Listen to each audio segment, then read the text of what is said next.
Hello students, this is C A Yashoda Sharma from my future academy. So continue करते हैं हमारे LPG chapter को। So the next topic is world trade organisation. World trade organisation का जो पहले नाम था वो था GATT, general agreement on trade and tariff. WTO ने उसको सक्सीड किया विथ ऑन 1995। सो अगर देखा जाए तो GATT जो था वो 1948 में आया था। करीबन 23 कंट्रीज उसकी मेंबर थी और मेनली जो उसका काम था वो था administer the multi trade agreement. मतलब उनका जो काम था वो एडमिनिस्ट्रेशन का ज़्यादा काम था। लेकिन जैसे ही WTO ने उसको रिप्लेस किया, सक्सीड किया, सो उसके काफ़ी सारे रीजंस थे सक्सीड करने के। क्योंकि GATT जो था उसका मेनली रीज़न था एडमिनिस्ट्रेशन। लेकिन जैसे जैसे ट्रेडिंग बढ़ने लगी ग्लोबली, वैसे वैसे रूल्स एंड रेगुलेशंस की बहुत ज़्यादा वहाँ पर नीड थी।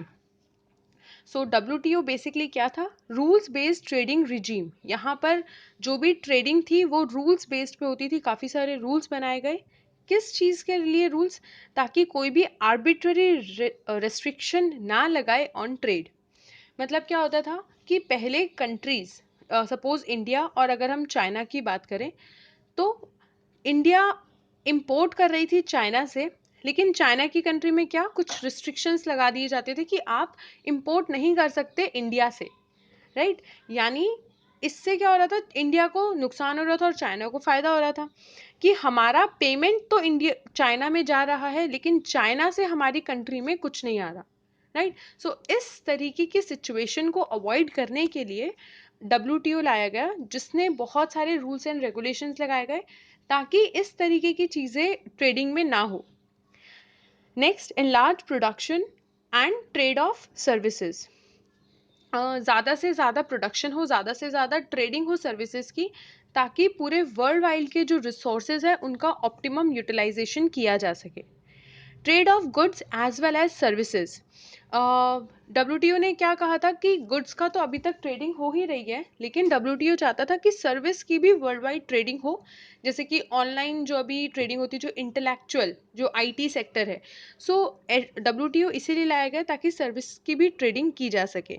और उसे कहा गया bilateral and multilateral trade. Bilateral मतलब कि दो कंट्रीज में जब आपस में ट्रेडिंग होती है उसको बोलते हैं बायलैटरल ट्रेड। मल्टीलैटरल ट्रेड मतलब कि बहुत कंट्रीज में एक साथ जब ट्रेडिंग होती है उसको बोलते हैं मल्टीलैटरल ट्रेड। फॉर एग्जाम्पल, अगर हम फेसबुक का ले, इंस्टाग्राम का ले या ट्विटर का ले, सो ये जो सर्विस है वो एक साथ बहुत सारी कंट्रीज में दी जा रही है, तो ये क्या हो गई? Multilateral trade. जहाँ पर खाली दो कंट्रीज इन्वॉल्व नहीं है, दो से बहुत ज़्यादा कंट्रीज इन्वॉल्व है। Technical assistance to the developing country. अब यहाँ पर बहुत ज़्यादा ज़रूरी था, क्योंकि जैसे ही ग्लोबलाइजेशन, जैसे ही ट्रेडिंग ग्लोबली इतनी ज़्यादा बढ़ने लगी, तो डेवलप्ड कंट्री को बहुत ज़्यादा उस चीज़ का एडवांटेज मिल रहा था। क्योंकि डेवलप्ड कंट्री बहुत ही सस्ते में गुड्स बना के बाहर दूसरी कंट्रीज़ में बेच रही थी। लेकिन जो डेवलपिंग कंट्री थी उनको इस चीज़ से नुकसान हो रहा था, क्योंकि उन्हें डेवलप्ड कंट्री से बहुत ज़्यादा कंपटीशन फेस करना पड़ रहा था।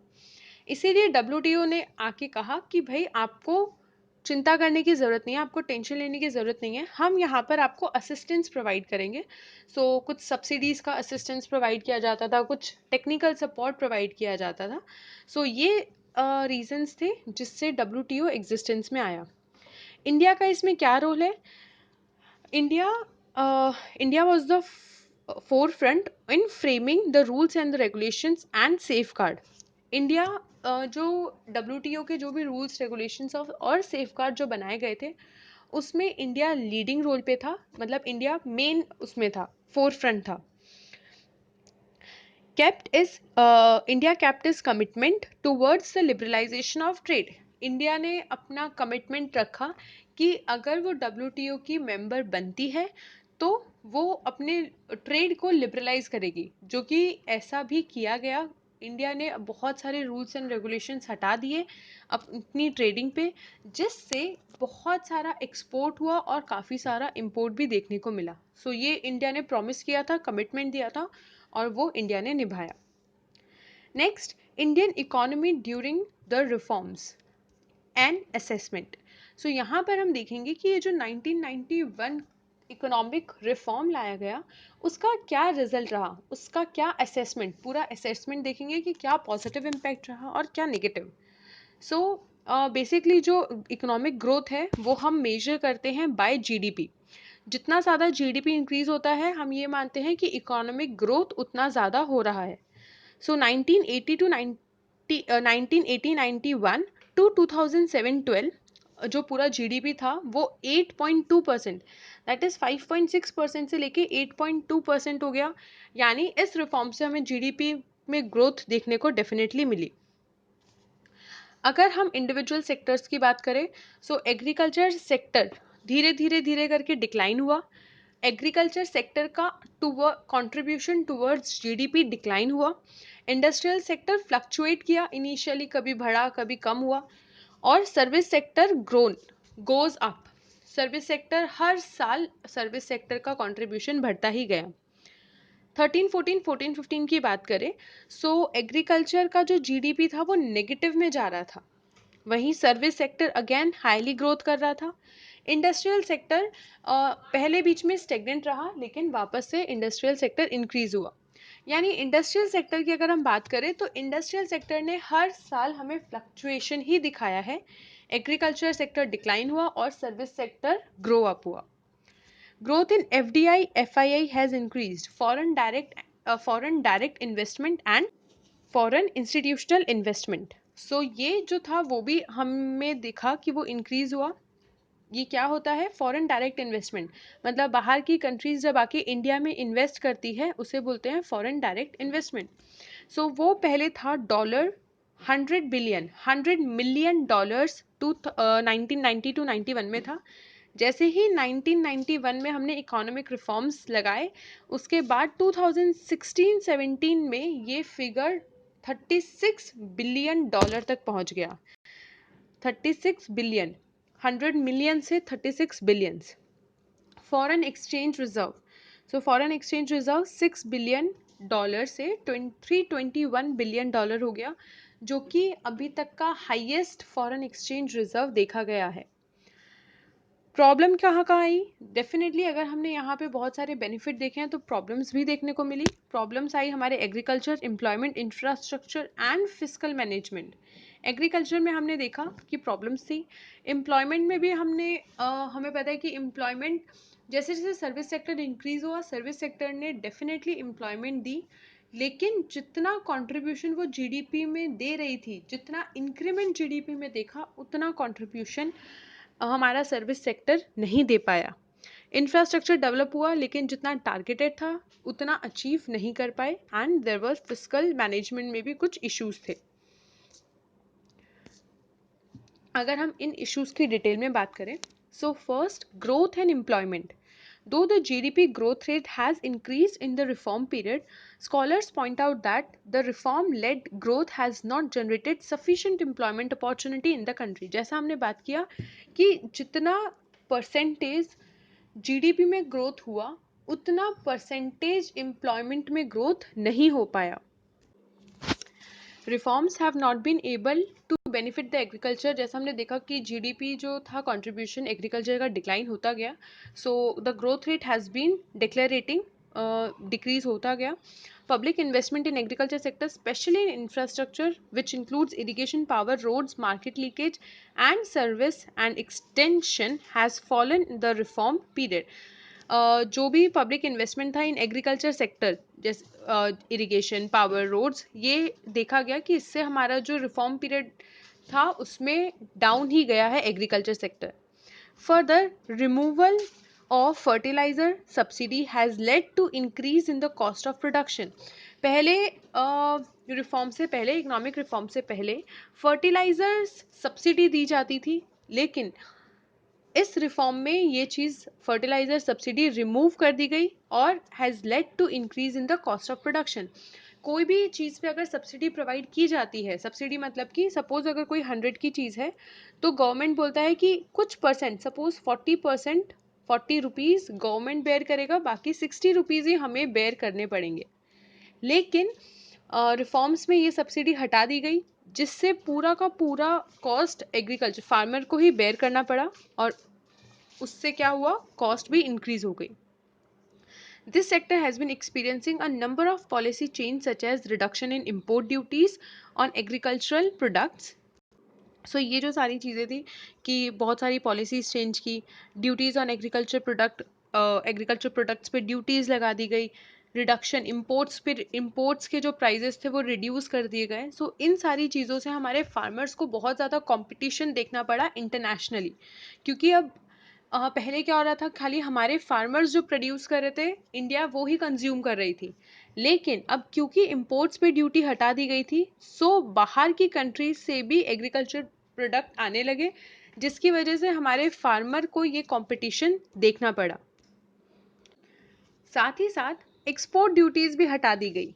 अब जैसे ही एक्सपोर्ट ड्यूटीज हटी तो हमारे फार्मर्स ने क्या बोला कि ठीक है, अब क्योंकि एक्सपोर्ट ड्यूटी हट गई तो हम क्या करेंगे, अब हम कैश क्रॉप्स प्रोड्यूस करना स्टार्ट करेंगे. क्योंकि जब फार्मर्स बाहर की कंट्रीज में एक्सपोर्ट करेंगे तो उनको ज़्यादा एडवांटेज होता है, ना कि अगर वो फूड ग्रेन्स प्रोड्यूस करे इंडिया में ही बेचे उससे. तो हमारे फार्मर्स ने भी क्या किया, एक्सपोर्ट कैश क्रॉप्स ग्रो करना ज़्यादा स्टार्ट किया और फूड ग्रेन्स का प्रोडक्शन रिड्यूस हो गया, जिसकी वजह से हमारे प्राइजेस पे बहुत ज़्यादा प्रेशर आया. मतलब इंडिया में फूड ग्रेन के प्राइसेस राइज होने लगे. अब ये तो हमें पता ही है कि सप्लाई अगर कम हो जाएगी तो प्राइस इंक्रीज होगा. तो क्योंकि फूड ग्रेन की सप्लाई कम हो गई थी, उसकी वजह से प्राइसेस इंडिया में बढ़ने लगे. Reforms in industry. सो यहाँ पर हमने क्या देखा कि इंडस्ट्रीज को भी कुछ प्रॉब्लम फेस करनी पड़ी. इंडस्ट्रीज की जो डिमांड थी वो एकदम से स्लो डाउन हो गई. स्लो डाउन के बहुत सारे रीजंस हैं. First and important reason is imports. जो रीज़न हमने एग्रीकल्चर में देखा कि एग्रीकल्चर के जो फार्मर्स थे उनको भी इम्पोर्ट्स की वजह से बहुत ज़्यादा प्रॉब्लम फेस करनी पड़ी. सेम इन इंडस्ट्रीज़, क्योंकि इतना सारा इम्पोर्ट हो रहा था तो उसकी वजह से हमारे डोमेस्टिक गुड्स की डिमांड रिड्यूस हो गई. क्योंकि इम्पोर्टेड गुड्स थोड़े से रिजनेबल थे. जैसा कि अगर हम चाइना की बात करें तो चाइना के गुड्स अगर इंडिया में आते हैं तो वो बहुत ही चीपर होते हैं और उसकी वजह से लोग ज़्यादातर चाइना के प्रोडक्ट्स परचेज करते हैं और इंडियन गुड्स की डिमांड रिड्यूस हो जाती है. अब क्यों इंडिया के प्रोडक्ट्स एक्सपेंसिव थे और चाइना के प्रोडक्ट्स रिजनेबल थे, उसका ये रीज़न है कि इंडिया का इंफ्रास्ट्रक्चर उतना अच्छा नहीं था और इंफ्रास्ट्रक्चर अच्छा नहीं होने के कारण एक तो हम क्वालिटी गुड्स नहीं बना पा रहे थे और सेकेंडली हमारे जो गुड्स थे वो थोड़े एक्सपेंसिव थे. जब भी गुड्स अगर बल्क में प्रोड्यूस होते हैं, बहुत ज़्यादा क्वांटिटी में प्रोड्यूस होते हैं, तो वहाँ पर उनको इकोनॉमीज ऑफ स्केल मिलता है. मतलब जितना ज़्यादा क्वांटिटी बनता है हमारा कॉस्ट पर यूनिट डिक्रीज होता जाता है. लेकिन इंडिया का जो प्रोडक्शन था वो बहुत ही छोटे स्केल पे हो रहा था और इसी वजह से उनके जो प्राइजेस थे वो बहुत ही ज़्यादा हाई थे. सो ये एक रीज़न था जिसकी वजह से इंडस्ट्रीज डाउन हो गई. और एक और रीज़न था, that is non-tariff barriers. Moreover, a developing country like India still does not have access to developed country market. जो developing country है उनके पास developed country के market का access नहीं होता because of high non-tariff barriers. non-tariff barriers मतलब कि यहाँ पर हम टैक्स की बैरियर की बात नहीं कर रहे कि बहुत ज़्यादा टैक्स है, लेकिन उसके अलावा जो बैरियर्स है उसकी वजह से हमारी डेवलप्ड कंट्री के मार्केट को रीच नहीं कर पाती. For example, although all quota restrictions on export of textiles and clothing have been removed. India ने सारे तरीके के restrictions और टैरिफ्स हटा दिए गए थे on the export of textile and clothes. मतलब कि इंडिया ने क्या कहा कि यहाँ जो इंडिया क्लोथ्स और टेक्सटाइल प्रोड्यूस कर रही है अब वो बाहर एक्सपोर्ट कर सकती है, राइट. लेकिन USA has not removed their quota restrictions on the import of the textile from India and China. लेकिन USA की अगर बात करें तो USA ने अपना कोटा, अपने restrictions रिमूव नहीं किए थे ऑन द इम्पोर्ट. मतलब हम चाहते थे एक्सपोर्ट करना, हमने सारे एक्सपोर्ट के कोटाज रिमूव कर दिए गए थे कि ठीक है अब जिसको जितना चाहिए वो उतना एक्सपोर्ट कर सकता है। लेकिन वहीं यूएसए की बात करें तो यूएसए अभी भी हमारे गुड्स इंपोर्ट करने के लिए रेडी नहीं था। इस वजह से क्या हो रहा था, हम जो प्रोड्यूस कर रहे थे वो भी हमारी कंट्री में था, साथ ही साथ हम बाहर से भी हमारी कंट्री में बहुत ज़्यादा इंपोर्ट कर रहे थे, जिसकी वजह से हमारे जो गुड्स थे उनकी डिमांड कम होती गई। तो ये रीज़न था इंडस्ट्रीज को क्यों इतना ज़्यादा सेटबैक देखना पड़ा। नेक्स्ट, डिसइन्वेस्टमेंट्स। सो डिसइन्वेस्टमेंट मतलब क्या होता है कि जब गवर्नमेंट अपने पब्लिक सेक्टर एंटरप्राइज को प्राइवेट सेक्टर को सेल ऑफ कर देती है, यानी वो डिसइन्वेस्ट कर रही है, उनके पास जितनी भी एंटरप्राइजेज है, पब्लिक सेक्टर की एंटरप्राइजेज है, उनको डिसइन्वेस्ट कर रही है, उनको बंद करके उनको प्राइवेट सेक्टर के हाथ में दे रही है। और हर साल कुछ ना कुछ गवर्नमेंट टारगेट करती है कि वो इतना जो पैसा है, इतना जो डिसइन्वेस्टमेंट है वो करेगी। So it was targeted to, in 1991-92 it was targeted to mobilize 2500 crore through disinvestment। यहाँ पे कुछ फिगर्स है कि कितना कितना उन्होंने डिसइन्वेस्टमेंट किया और कितना उन्होंने टारगेट किया था, कितना अचीव किया। सो प्रॉब्लम यहाँ पर ये हुई कि डिसइन्वेस्टमेंट तो हो रहा था, गवर्नमेंट ने अपनी बहुत सारी पीएस पब्लिक सेक्टर एंटरप्राइज को बंद किया और उनको प्राइवेट सेक्टर के हाथ में दिया। लेकिन ये देखा गया कि इन सेक्टर्स को, इन पब्लिक सेक्टर एंटरप्राइज को बंद करने के चक्कर में गवर्नमेंट ने अपने एसेट्स को बहुत ही कम वैल्यू पे प्राइवेट सेक्टर को सेल ऑफ किया, राइट। सो इससे क्या हुआ, गवर्नमेंट के पास बहुत ही कम मनी आया। ये तो एक रीज़न था ही साथ गवर्नमेंट ने इस पैसे को बाकी पब्लिक सेक्टर एंटरप्राइज को या इंफ्रास्ट्रक्चर डेवलप करने के लिए यूज़ नहीं किया, बल्कि इन सारे पैसों को अपने शॉर्टेज, जो रेवेन्यू शॉर्टेज था, उनको मीट करने के लिए किया। जैसा हमने देखा कि गवर्नमेंट बहुत ज़्यादा डेफिसिट में थी, गवर्नमेंट के बहुत ज़्यादा पेमेंट हो चुके थे और उनके पास इनकम कम थी।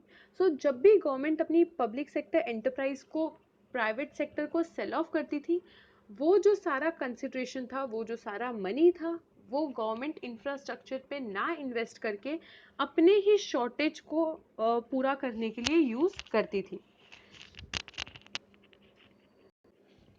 Reforms and fiscal policies. So यहाँ पर जो हमारे इकोनॉमिक रिफॉर्म्स है उसमें गवर्नमेंट चाहती थी कि ज़्यादा से ज़्यादा फॉरेन डायरेक्ट इन्वेस्टमेंट हो, और जो एक बहुत बड़ी प्रॉब्लम थी इन्फ्लेशन, वो भी कम हो। सो इन्फ्लेशन को कम करने के लिए गवर्नमेंट ने क्या किया, जो भी टैक्सेस थे उनको बहुत ज़्यादा रिडक्शन कर दिया ताकि टैक्स इवेजन भी कम हो। लेकिन उससे क्या हुआ, टैक्स कम होने के कारण गवर्नमेंट के पास बहुत ही कम रेवेन्यू आने लगा, क्योंकि गवर्नमेंट के पास तो जो भी रेवेन्यू आता है वो टैक्स के थ्रू ही आता है। सो एक ये रीज़न था कि गवर्नमेंट के पास बहुत कम रेवेन्यू आ रहा था। सेकेंड रीज़न, क्योंकि गवर्नमेंट चाहती थी कि बहुत ज़्यादा एफडीआई और एफआईआई आए, उस चीज़ के लिए गवर्नमेंट ने अगेन टैक्स इंसेंटिव्स देने चालू किए। टैक्स इंसेंटिव्स मतलब कि अगर आपका 10% टैक्स है, सो अगर आप हमारी कंट्री में इन्वेस्ट करोगे, सो ये आपका जो टैक्स है वो 8% लगेगा या 7% लगेगा। सो अगेन एफडीआई और एफआईआई को इंक्रीज करने के लिए गवर्नमेंट फॉरेन कंट्रीज को टैक्स इंसेंटिव्स देने लगी, अगेन रिजल्टिंग गवर्नमेंट के पास टैक्स रेवेन्यू कम कलेक्ट हुआ, and this has a negative impact on the development and the welfare expenditure. So यहाँ पे हमने देखा कि टैक्स रिफॉर्म्स या इकोनॉमिक रिफॉर्म्स 1991 के आने के बाद हमारी कंट्री ने इंडिया ने बहुत ज़्यादा एडवांटेज देखा, लेकिन उसकी वजह से काफ़ी डिसएडवांटेजेस भी हमारी कंट्री में आए। और सबसे मेन जो है वो है हमारी growth and development, reform in agriculture, reform in industry, reform and fiscal policy, and more importantly हमारा employment and poverty. So here we completed our chapter LPG.